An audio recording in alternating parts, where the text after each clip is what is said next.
Right now বলিউডের বাচ্চা খ্যাত তারকা শাহরুখ খানকে তো আপনারা সকলে খুবই ভালো করে চিনেন। কেননা শাহরুখ খান তার কেরিয়ারে এরই মধ্যে একাধিক চলচ্চিত্র উপহার দিয়েছে তিনি তার ভক্তদের। তাই তো বলাই বাহুল্য যে এই তারকা তার অভিনয় গুণে তার ভক্ত অনুরাগীদের মধ্যে আলোচনায় এসেছেন বরংবার। অন্যদিকে সম্প্রতি জানা যায় প্রযোজক আদিত্য চোপড়া সম্প্রতি পাঠান 2 চলচ্চিত্রের স্ক্রিপ্ট লক করেছে। তাই তো বলাই বাহুল্য যে এখন শুধুমাত্র চলচ্চিত্রের শুটিংয়ের কাজটি বাকি আছে।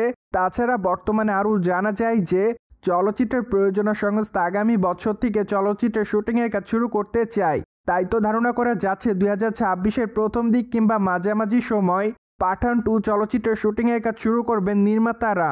কিন্তু দুঃখের বিষয় যে চলচ্চিত্রের পরিচালক কে হবে তা অবশ্য এখনও চূড়ান্ত নয়। তাই তো প্রযোজনা সংস্থা খুবই শীঘ্র নতুন পরিচালকের নাম ঘোষণা করবেন। পাশাপাশি চলচ্চিত্রের পর্দায় শাহরুখ খানের সঙ্গে অভিনয় করতে দেখা যাবে দীপিকা পাড়ুকোনকে। সেই সাথে চলচ্চিত্রের পর্দায় খল চরিত্রে কে অভিনয় করবে তা অবশ্য এখনও চূড়ান্ত নয়। পাশাপাশি চলচ্চিত্রের গল্পটি স্পাই ঘরানার হবে বলে জানা যায়। তাই তো ধারণা করা যাচ্ছে আগামী দিনে শাহরুখ খান হয়তো আবারও দর্শকদের কাছে নতুনভাবে দর্শকপ্রিয়তার শীর্ষে থাকবেন চলচ্চিত্রটিতে অভিনয় করার মাধ্যমে। কেননা পাঠান চলচ্চিত্রটি মুক্তি পাওয়ার পর দর্শকদের কাছে ব্যাপক আকারে দর্শকপ্রিয়তা অর্জন করেছিলেন শাহরুখ খান।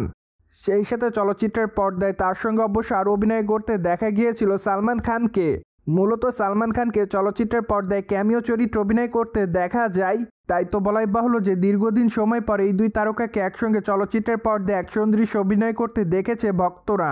অন্যদিকে আগামী দিনে শাহরুখ খানকে অবশ্য অভিনয় করতে দেখা যাবে কিং চলচ্চিত্রে। যদিও এরই মধ্যে অবশ্যই কিং চলচ্চিত্রের শুটিংয়ের কাজ শুরু করা হয়েছে বলে জানা যায়। তাছাড়া চলচ্চিত্রটি 2026 সালে মুক্তি পাবে বলে শোনা গিয়েছে। তাই তো বলাই বাহুল্য যে চলিত বছর শাহরুখ খানের কোনো চলচ্চিত্র মুক্তি পাবে না ভারতীয় প্রেক্ষাগৃহে, যা অবশ্য তার ভক্তদের জন্য খুবই হতাশাজনক একটি বিষয়। সো ভিউয়ার্স, জেনে তো নিলেন শাহরুখ খানের পাঠান 2 চলচ্চিত্রের স্ক্রিপ্টের কাজ সম্পূর্ণ শেষ করা হয়েছে। ফলে বিষয়টি নিয়ে আপনাদের কোনো মতামত থাকলে কমেন্ট বক্সে জানাতে ভুলবেন না। Subscribe our channel for more update.